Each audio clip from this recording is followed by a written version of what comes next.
Right. How I got here, I'll find out in a minute. But right now, while I got your attention, I'll accept that I'm not where I'm supposed to be. Come on. I used to live, and I can't even tell you how recently, in a mindset where I would lie about myself to justify my insecurity. Oh, wow. And I wanted someone else to take responsibility for telling me that I was believing a lie, because then I wouldn't have to be responsible for speaking the truth to myself if nobody else was saying anything to me. Oh, my. Oh, Jesus. It's quiet in this quiet Baptist church.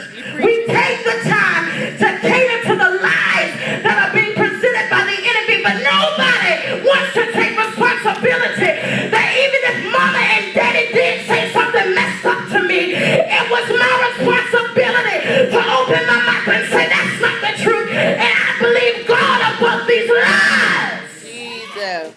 And now we're all confused because we can't understand or comprehend why am I in the wilderness and being lied to when you're accepting something that you chose to accept. Oh, my. Oh, my. And when God says, I deliver you from insecurity, you say, God, but so-and-so hurt me. Right. Uh-oh. It's quiet. It's quiet. It's quiet. I don't like it. It's quiet. We sit there and say, oh, it's okay because I'm justified to be insecure. Uh-oh. I justify my insecurity because I am used to disappointment.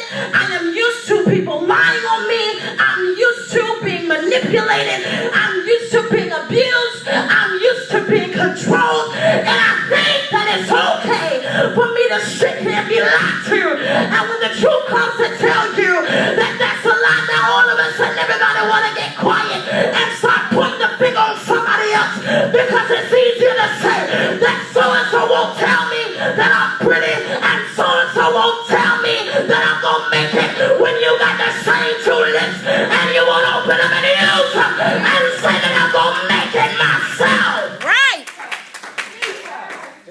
Now we're scared to accept the truth because that means if I ever say, Lord, I'm sorry, if I ever repent and get myself together and start blaming insecurity as the reason that I seem like I can't believe the truth, then all of a sudden I can't blame nobody and it becomes my responsibility. And it's hard sometimes for the church of this generation to come to grips with the fact that there may be a day and this may be the hour when you can't point the finger on nobody else and you gotta tell yourself, I cater to this demon, I cater to this mindset, I cater to this spirit, and it's my fault that I'm in the state that I'm in. Yes. Oh, wretched man that I am. Right. Right. This is who I am because I allow myself to be this. Jesus. Jesus. Jesus. It's in Psalms where David said, I was born in sin. Yeah. Yeah. Shaped in iniquity. Yes. That's right. So now I use that as an excuse for me being filthy. Uh-oh.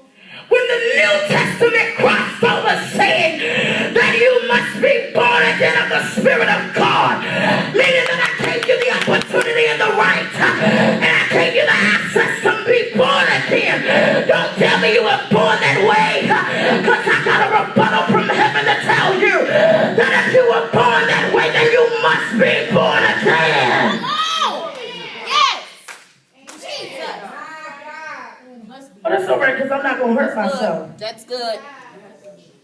You must be born again. And so we cater to these demons and we sick them after other people. Right. We've trained them to have manners with you. Uh-oh. The master has the homage of the manners. Right. But I've trained you to do what I tell you to do. So you can have good manners with me, but your butt is nasty with everybody else.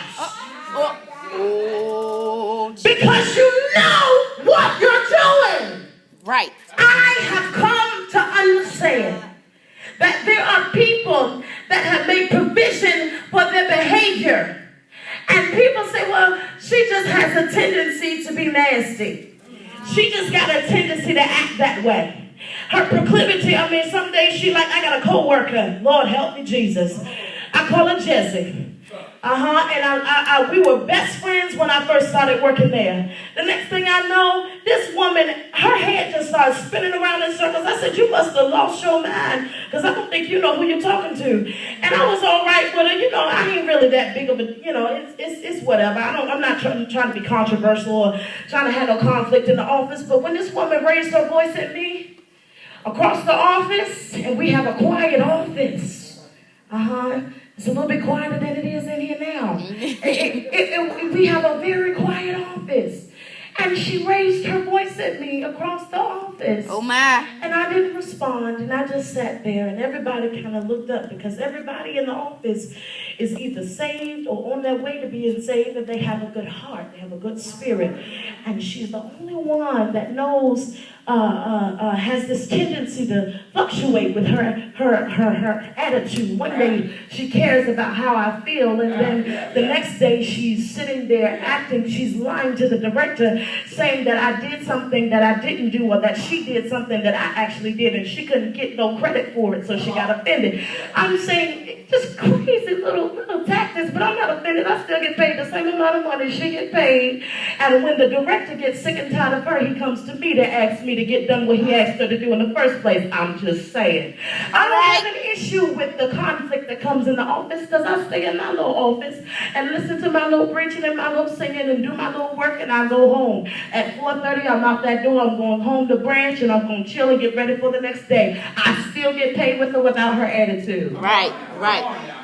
But I began to study her behavior, because the first time she turned in and started going this Dr. Jekyll, Mr. Hyde, I said, well, I guess we ain't cool no more. And then 3 days later, we were just the best thing since sliced bread. And I said, I can't seem to understand now, what is it with this woman's behavior that she has it against me? It's like if the wind blow the wrong way, she the crazy blueberry pimp from Augusta, Georgia. I don't understand what is going on with the proclivities of her mind. And then the Lord began to deal with me, and he said, I want you to understand that people know how to be selective with their domesticated demons, because they know how to sick them on people that they don't like. If their spirit is existing in a level of holiness that they cannot comprehend, that means that I cannot rule over you. And if I can't rule over you, then I disagree with you. And I sometimes have been drawn, but sometimes I'm fighting against the one that has the deliverance, because there's something that's in me that is trained to attack you, because I don't agree with the holiness